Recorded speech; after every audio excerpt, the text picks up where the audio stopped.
Na baada tu ya jamaa wetu Rigathi Gachagua kupiga simu upande tu ni wa pale Nyandarua akiulizia kama anaweza pata machinery, aliambiwa yes, machinery yupo, lakini usijue kama atakubali kuingia kwa hii kazi. Gachagua akasema ni sawa, nipe namba yake niweze kumpigia nisikie venye tutabonga naye tujue ni yapi tutafanya. Wacha sasa ni kutoe upande wa Nairobi ni kuleta upande wa Nyandarua. Unaona haka kajamana ambaye kamesimama hapo, unaona mandevu ni mtoto, lakini nakufahamisha huyu ni Masai. Ati ni nani? Masai. Nani huyo? John Medhu, seneta wa Sharara. Asante sana tena zaidi. Ameporea tu pale kwake nyumbani namna hiyo.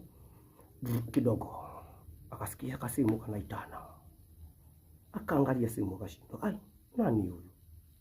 Ni huyu rahuri thimu umeshika yanako. Ginya murutagera hapa mwaitho. Ilikuwa ni asubuhi, lakini zile asubuhi hapa. Akachukua simu. Hello.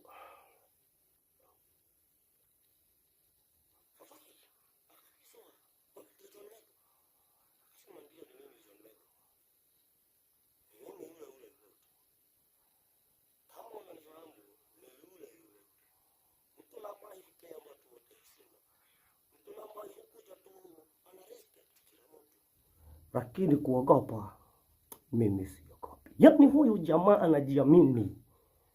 Mtazamaji unasema kuna kuwa na kimoja. Huyu jamaa amejiamini. Style hatambui hata nani. Hajui ati kuna mtu anaweza mpiga vita ya mkono. Mwanzo sasa la kufahamisha huyu.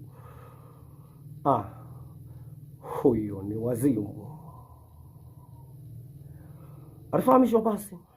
Mimi kuna janta na ambayo nilikuwa nataka kukupatia. Na hii janta malipo ni iko sawa. Ukiwa utakamilisha na ikiwa utaweza. Wewe utakamiliza kazi ni gani Rafaris? Nipatie information mzuri nishike. Tukikugira utiduke na kuli yogo thutha ini uhe horo ndikie. Nini mbaya na wewe?